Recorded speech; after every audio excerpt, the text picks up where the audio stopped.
पक्षान्याय आपण बघतोय की किती जागा कोणाला मिळू शकतात ते देखील आपण पाहूयात। विदर्भामध्ये भाजपला 23, एकनाथ शिंदेंच्या शिवसेनेला 1, अवघी 1 जागा, अजित पवारांच्या राष्ट्रवादीला 2, तर काँग्रेसला तब्बल 30 जागा आहेत।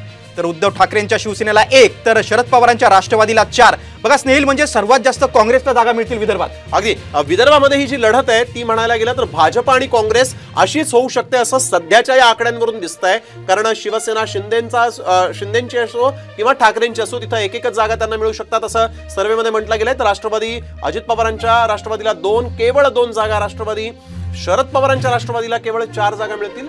म्हणून काटेकी टक्कर ही भाजप आणि काँग्रेसमध्ये गिरीश असं म्हणावं लागेल। निश्चितच, आणि शिवसेनेच्या दोन्ही गटांना केवळ 1-1 जागा दिसते।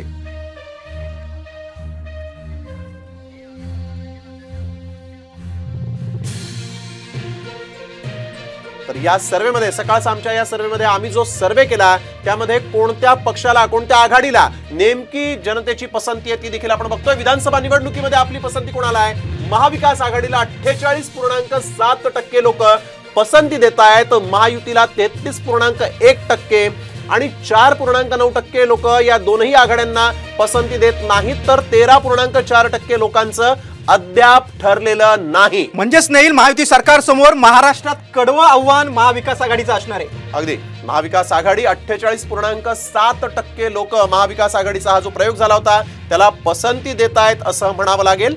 तर महायुतीला केवळ 33.1% लोकांनी पसंती दिलेली आहे। विधानसभा निवडणुकीत कोणत्या पक्षाला मतदान करायला हा प्रश्न विचारला होता, बघूया काय लोकांची मत आहेत। काँग्रेस 24% लोकांचं म्हणणं आहे काँग्रेसला, 28.5% लोकांनी भाजपकडे कल झुकवलेला आहे, तर शरद पवारांच्या राष्ट्रवादी काँग्रेसला 14%, अजित पवारांच्या राष्ट्रवादी काँग्रेसला 4.2%, एकनाथ शिंदेच्या शिवसेना गटाला 6%, तर उद्धव ठाकरेंच्या शिवसेनेला 11.7%।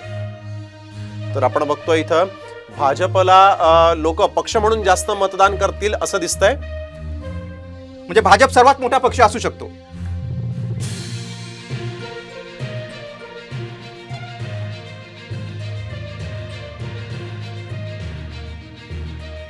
अगदी, आणि आपण बघितलेलं आहे उत्तर महाराष्ट्रामध्ये भाजपला लोकांनी साथ दिलेली आहे, महायुतीला साथ दिलेली आहे, विदर्भामध्ये महाविकास आघाडीला साथ दिलेली आहे। पुन्हा एकदा गिरीश आपण पाहूयात की कशा पद्धतीने इथं लोक जे आहेत ते महायुती आणि महाविकास आघाडीला साथ देत आहेत। उत्तर महाराष्ट्र आणि विदर्भाची काय स्थिती असू शकते ते आपण बघतोय। उत्तर महाराष्ट्रात महायुतीला 19, महाविकास आघाडीला 15 जागा, जवळजवळ 4 जागा महाविकास आघाडीला कमी उत्तर महाराष्ट्रात मिळू शकतात। अर्थातच जळगावचा फॅक्टर जसा तुम्ही सांगितला तो इथं दिसतोय।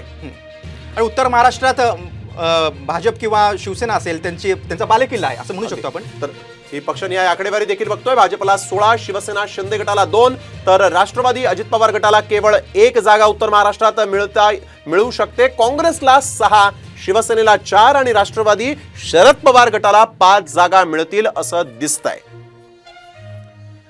तर साम सकाळचा सर्वात मोठा सर्वे उत्तर महाराष्ट्रामध्ये मात्र महायुतीची जादू चालेल, महायुतीला कल लोकांचा दिसतोय। बरोबर, आणि स्नेहिल, अगदी निवडणूक अवघ्या 3 महिन्यांवर आली असताना सकाळ माध्यम समूह हा महाराष्ट्राचा राजकीय कानूस अगदी राज्यव्यापी सर्वेक्षणातून घेतलेला आहे। बिलकुल बिलकुल, आणि विदर्भाची स्थिती काय ती आपण बघतोय। विदर्भामध्ये महायुतीला 29, तर इथं महाविकास आघाडीला 35 जागा, जवळजवळ 16 जागा ज्या आहेत त्या अधिकच्या 6 जागा ज्या आहेत त्या अधिकच्या मिळू शकतात असं या ठिकाणी विदर्भात दिसतंय।